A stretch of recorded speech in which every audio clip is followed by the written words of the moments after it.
Hey, what's up guys? Welcome back to another Reddit story. Today, we're diving into some shocking, disturbing story from Reddit. Grab a snack, grab some water, relax, or even put this on before you go to sleep. Whatever you do, I know you'll enjoy it. And as always, please like the video and subscribe to the channel. It helps more than you know. Without further ado, let's begin. I'm a cop, was a cop, I'm resigning. Fuck this job. I never thought I'd say that, to curse the career I'd loved for the past 12 years. But here I am, ready to kiss it all goodbye. I'm not going to show up to work today, not after what happened last night. It was 1:45 when I got the call. A domestic disturbance on the 1500 block. It was a slow night. I'd been sitting in my cruiser for most of it, so having something to do was relieving.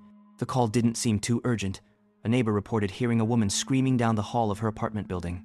Most of the time, these calls never amount to anything, usually turning out to be a mother reprimanding her unruly children, or a husband getting an earful from his angry wife.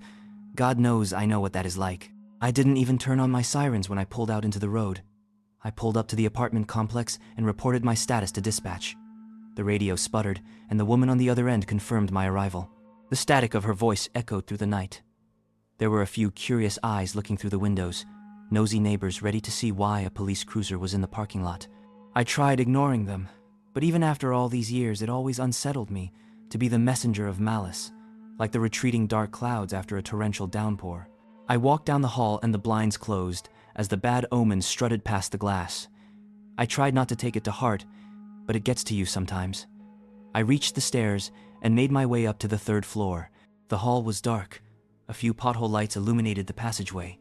They buzzed overhead with an electric hum, ready to burn out at any second. Although no one was watching me through the windows on this floor, I still felt like someone was there. There was a primal uneasiness that was making the hairs on my neck stand on end.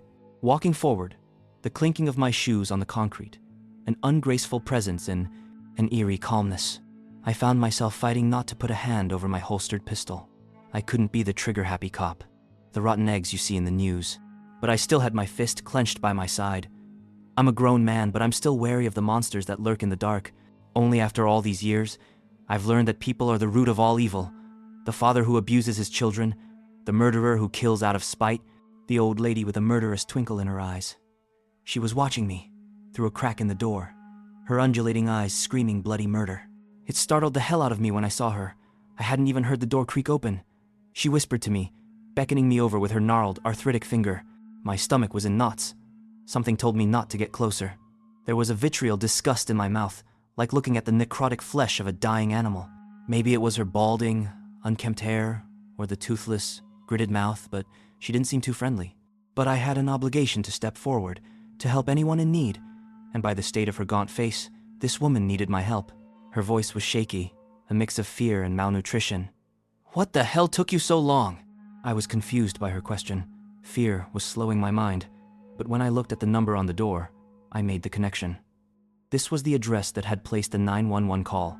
I composed myself and asked her the details of the situation, but she shushed me, telling me to keep quiet. She looked down the hall, making sure that no one had heard us. She nearly closed the door in my face when one of the lights overhead flickered. Her eyes pleaded for me to come closer. I hesitated, but obliged. "It's down the hall. It's watching us." I felt my chest flutter at the ominous tone in her voice.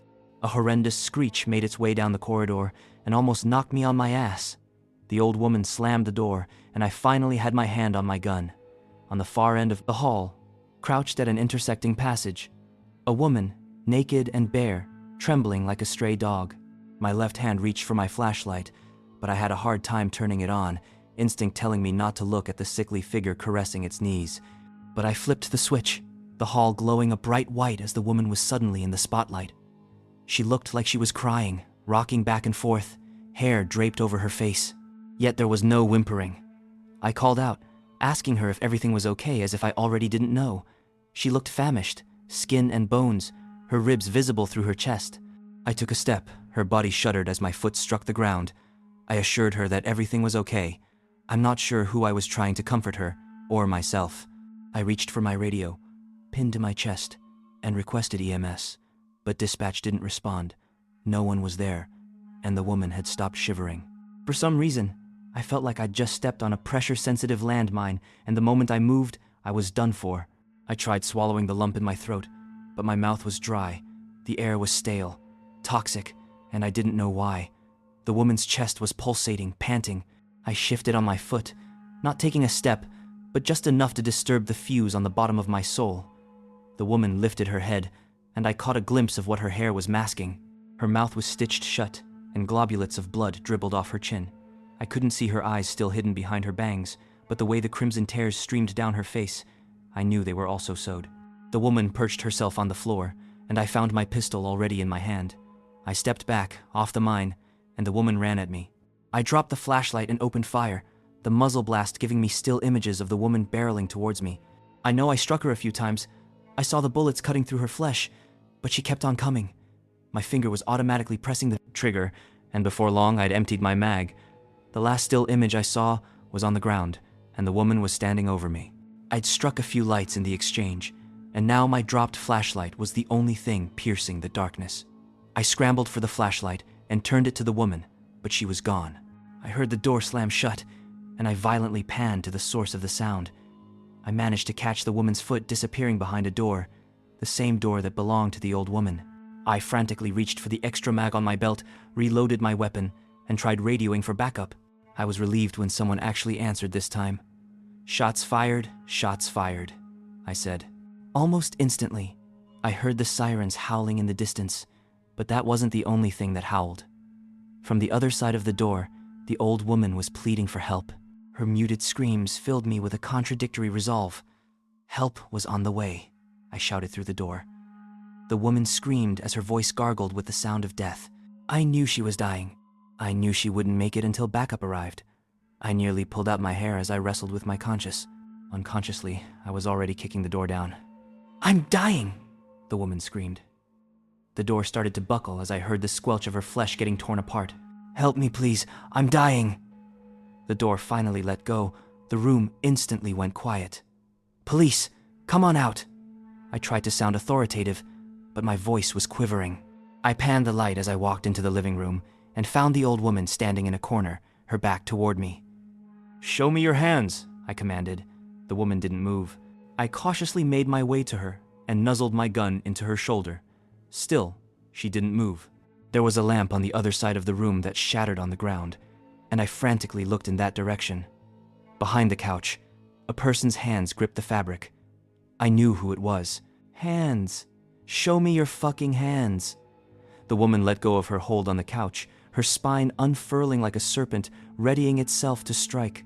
The stitches that once kept her mouth shut were now ripped apart and hanging off her face, though her eyes remained closed. She opened her mouth, showing me her teeth. They were filed down to a point. All of them, she hissed, and I raised a shaky gun toward her face. "Get on the ground!" I yelled. That was when a pair of teeth sunk into my neck. It was the old woman.